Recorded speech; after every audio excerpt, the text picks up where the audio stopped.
Welcome back ناظرین. جن صاحب آپ کہہ رہے تھے کہ سوال یہ ہے کہ کیا معاہدہ ہوا ہے. جی یہ بہت امپورٹنٹ ہے.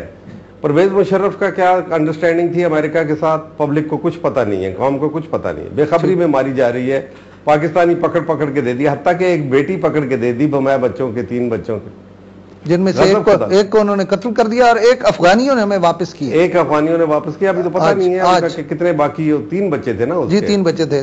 تیسرے بچے کریں جن سب دیکھیے یہ افغانی جو ہیں ان کا بھی عجیب و غریب کردار ہے. ہم ہمیشہ انہیں بچاتے رہتے ہیں. مطلب اس شدید دیکھیں افغان تو ہمارے بھائی ہیں جی، جو قوم ہے وہ تو ہماری بھائی ہے، لیکن یہ جو کٹھ پتلی اوپر بیٹھے ہوئے ہیں یہ کس چیز کی پیداوار ہے؟ کیا ان کی حیثیت ہے؟ آج ہمیں بڑھ چڑھ کے کہتے ہیں کہ تمہاری طرف سے اب آدمی آ رہے ہیں. ہم کیوں نہیں ان کو کہتے کہ تمہاری طرف سے بیٹھے ہوئے امریکی اور غیر ملکی فوجی جو ہیں ہمارے ملک کے آ کے اندر غدر پھیلاتے ہیں، بچوں کو قتل کرتے ہیں، ہماری حاکمیت اعلیٰ کو پامال کرتے ہیں. ہم تمہارا مقدمہ یونائٹڈ نیشن میں لے کے جائیں گے.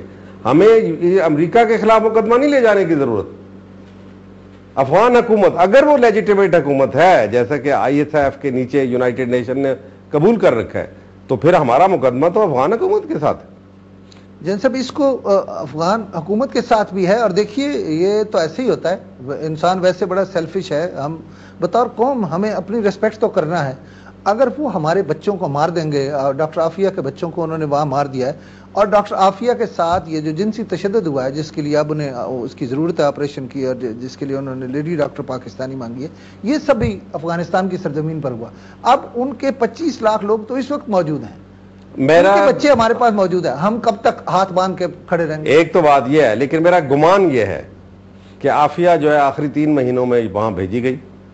اس سے پہلے وہ پاکستان کے اندر ہی ایک ٹارچر کیمپ جو کہ امریکن رن کر رہے تھے اس میں موجود تھے. جن سب ایسے ٹارچر سیل ہیں یہاں بالکل سراسر. یہ جو 551 لوگ مسنگ ہیں جو آمنہ مسعود جنجوعہ اور دوسرے لوگ بیچارے در بدر پھر رہے ہیں، ابھی امریکہ نے اس کا پاسپورٹ وہ ویزا کینسل کر دیا، حالانکہ ایمنسٹی انٹرنیشنل نے اس کو بلوایا تھا. کیونکہ بات کھل جائے گی. ان کے پاس کوئی دلیل نہیں، کوئی جواز نہیں ہے کہ آپ اس قسم کی بے ایمانہ حرکتیں کرتے ہیں، اتنی سفاکانہ حرکتیں کرتے ہیں. تو اگر وہ پاکستان میں ہوا یا افغانستان میں ہوا تو یہ پاکستانی قوم کے لیے ایک بہت شرمندگی کا باعث ہے، اور اس کا جواب تو پوچھنا ہوگا. اور یونائٹڈ نیشن کس مرض کی دوا ہے؟ ہم کیوں نہیں یونائٹڈ نیشن میں جاتے؟ کیوں یہاں بیان بازی کر رہے ہیں؟ اگر ہم نے مقدمہ اپنا، ہمارا صاف مقدمہ ہے کہ تم وہاں سے آتے ہو اور حملے کرتے ہو، کہاں لکھا ہوا ہے، کس نے اجازت دی ہے، کیا UN سیکورٹی کونسل کے اندر اس کا کوئی ریزولوشن پاس ہوا ہے؟ پاکستان نے جتنی یونائٹڈ نیشن کی خدمت کی ہے، ہر جگہ ہمارے فوجی اور پولیس والے ان کی خدمت، جہاں بھی پیس کیپنگ مشن ہوتے ہیں، وہ ٹاہیٹی ہو، وہ سیرا لون ہو، وہ کانگو ہو، وہ بوسنیا ہو، بڑی لمبی داستان ہے. پاکستان کی بہت خدمات ہیں یونائٹڈ نیشن کے لیے. تو یونائٹڈ نیشن کے سامنے یہ ایک ان کے چارٹر کے اندر موجود ہے کہ کوئی ملک دوسرے کے اوپر حملہ نہیں کرے گا، اس کی ایئر سپیس نہیں وائلیٹ کرے گا، اس کا ٹیریٹوریل واٹرز نہیں کرے گا، اس کی ٹیریٹری کو وائلیٹ نہیں کرے گا. لیکن یہاں یہ چیز بار بار ہو رہی ہے. وہ یہ کہتے ہیں، نیو یارک ٹائمز نے خبر چھاپی ہے کہ جنرل پرویز مشرف صاحب نے جولائی میں اجازت دے دی تھی اس کی. نہیں، یہ پرویز مشرف کی نہیں، جولائی میں اجازت دی ہے جارج بش نے. اس جولائی میں انہوں نے انہیں دی اور انہوں نے نہیں، جارج بش نے اپنی فوجوں کو اجازت دی، اور میں ہسپتال میں تھا اور وہاں سے میں نے بیان جاری کیا تھا کہ اب ان کو حملے کی اجازت مل گئی ہے اور کسی وقت بھی وہ جولائی 3 ہفتے کے بعد وہ حملہ کر سکتے ہیں. تو پھر یہ خیر حسین حقانی وغیرہ نے ان کو، جو ہمارے ایمبیسڈر ہیں، انہوں نے دلو پتو کر کے کہا کہ بھئی ابھی ہمارا وزیر اعظم آ رہا ہے تو ابھی نہ کرو. لیکن انہوں نے وہ کام شروع کر دیا کیونکہ ان کے متعین ہدف ہیں، اور ہماری طرف سے کوئی سیاسی ارادہ نہیں ہے قوم کی قیادت کا. واجد شمس الحسن نے کہا ہے، جو بی بی کے بہت قریب رہے اور اب ہمارے برطانیہ میں سفیر ہیں، کہ اگر امریکی حملے جاری رہے فاٹا پر تو ملک میں ماشاءاللہ لگ جائے گا. اس پہ کوئی تبصرہ ہے؟ دیکھیں قوم تو چلائے گی، پکارے گی، لیکن میں یہ سمجھتا ہوں اگر امریکی حملے آئے تو کیونکہ قوم جو ہے فوج سے بھی بہت بیزار ہو چکی ہوئی ہے. صحیح بات ہے، مانگنی پڑے گی بات.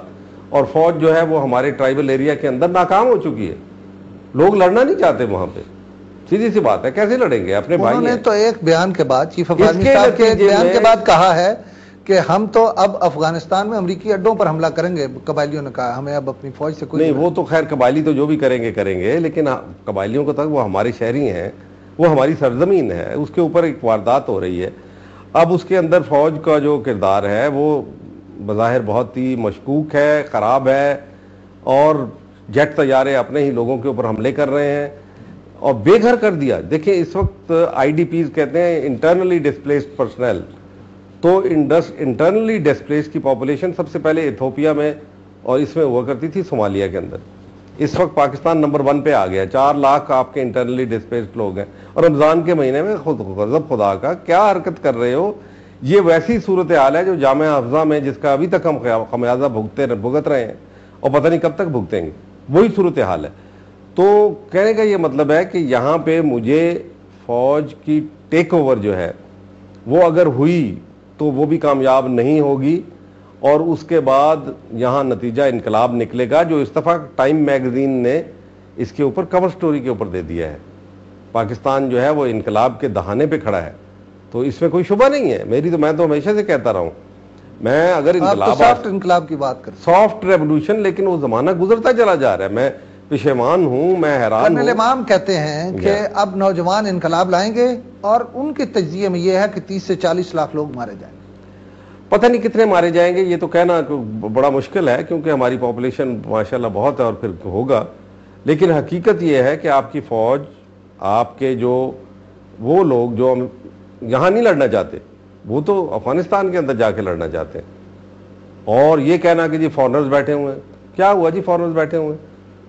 ان کو کہا جاتا ہے، وہ خود لکھتے ہیں کہ افغان عربز، یعنی وہ افغان ہیں لیکن عرب نسل کے ہیں. جیسے امریکہ میں کہتے ہیں کہ ہسپینک امریکنز یا پاکستانی امریکنز، ہوتے امریکنز ہیں، نیشنل ہیں وہاں پہ، لیکن شناخت کے لیے. اب ہم کیا لکھیں امان، ہم بھی تو بیسیکلی عرب سے آئے. عرب سے آئے تو یہ مطلب ہے کہ وہی آپ جہاں آپ رہتے ہیں، جہاں 30 سال ہو گئے ان لوگوں کو رہتے ہوئے، ان کے بچے ہوئے، انہوں نے شادیاں کی، اب ان کو کہنا کہ وہ فارنرز ہیں، یہ بکواس ہے، یہ جھوٹ ہے سارے کا سارا کہ جو فارنرز ہیں فارنرز ہیں فارنرز ہیں. کون سے فارنرز ہو؟ ایسے تمہارے پاس بے شمار امریکہ کے اندر ریڈ انڈین کو چھوڑ کے باقی سارے فارنرز ہیں. تو وہاں بھی بات کرو. جہاں دنیا کا قانون ہے کہ جو بچہ جہاں پیدا ہوتا ہے اس کا شہری ہوتا ہے، آپ کیسے کہتے ہیں کہ وہ فارنر ہے؟ یا وہ جس کے عورت کے ساتھ شادی کر لیتا ہے تو اس کو بھی شہریت مل جاتی ہے. ٹھیک، باوجود اس کے کہ رسمی طور پہ نہیں ہوا، لیکن حقیقت یہ ہے کہ وہ پاکستان کے شہری ہیں. اور وہ کیا چاہ رہے ہیں کہ صدیوں پرانی ایک روایت ہے، بھائیوں کو دشمنی پرابلم ہو تو وہ وہاں چلے جاتے ہیں، ہماری پرابلم ہو تو وہ آتے رہے. شہاب الدین غوری آیا، اس کے اوپر تو کسی کو اعتراض نہیں ہے، وہ تو ہیرو بنایا ہوا ہے، وہ تو ہیرو ہے آپ کا. محمود غزنوی آیا، وہ حتیٰ کہ احمد شاہ ابدالی کو تو آپ نے خط لکھے، شاہ ولی اللہ نے ایک باقاعدہ دعوت نامہ بھیجا کہ جناب مسلمانوں کو تو مرہٹے مار رہے ہیں، ہم بہت کمزور ہیں، آپ آئے ہماری مدد کریں. تو اسی طریقے سے افغانستان کا پاکستان کے ساتھ جو ریلیشن شپ ہے، اس میں یہ کہنا کہ یہ حکومت کی پالیسی ہے، نہیں ہے، لیکن افراد کی ایک اخلاقی جو ذمہ داری سمجھتے ہیں، اس کو کہتے ہیں moral choice. Moral choice exercise ہوتی ہے. کیا انگریز نہیں جا کے اسپینش وار میں لڑتے رہے جو سول وار ہو رہی تھی، یا دوسری قومیتیں جا کے لڑتی تھیں؟ یہاں پہ بہت سی قومیتیں آ کے انہوں نے افغانستان میں ہیلپ کیا. یہ انڈیویجول ایکٹ ہے، it is not the government policy. اور انڈیویجول ایکٹ کو آپ بند کریں نا، آپ تو سپر پاور ہیں، واحد سپر پاور ہیں، آپ کے پاس بہت ریسورسز ہیں. آپ میکسیکو کا بارڈر تو بند نہیں کر سکتے اپنے ساتھ جو ہے آپ کا، تو یہ کیسے بند کریں گے؟ اصل ایشو یہ ہے کہ امریکہ کی موجودگی ہی تمام علتوں کا باعث ہے اور ان کو جانا چاہیے. اور ویسے بھی یہ بات طے شدہ ہے کہ وہ یہ شکست کھا رہے ہیں. اگر ان میں ذرا سی بھی ایک آؤنس عقل بھی ہو تو وہ کہیں کہ ہم بہتر طریقے سے بجائے اس کے کہ پاکستان کو بھی مخالف کر لیں. پاکستان کوئی خالہ جی کا گھر نہیں ہے، یہ تو ہماری قیادتوں نے بیڑا غرق کر دیا ہوا ہمارا. ورنہ جس دن پاکستان اپنے پورے قد کے ساتھ کھڑا ہو گیا نا خوشنود خان، تو میں آپ کو بتاتا ہوں کہ امریکہ کو ہوش آ جائیں گے. جو دنیا میں نیا نقشہ جو بن رہا ہے نا، جو نیا نقشہ، جو روس کھڑا ہو رہا ہے، جو چین بروئے کار آ رہا ہے، اور دنیا کے اندر لوگ جارجین کوسچن کے اوپر، پولینڈ کے اوپر روس نے کہا آؤ کر دو، تڑی دے دی ہے نا انہوں نے، جو کرنا ہے کر کے دکھاؤ. کانڈولیزا رائس باتیں کر کے رہ گئی ہے، پھر اس کے بعد تو کچھ نہیں کر سکتے، کیا کریں گے اس. ناظرین ایک چھوٹے سے وقفہ لیتے ہیں، واپس آتے ہیں.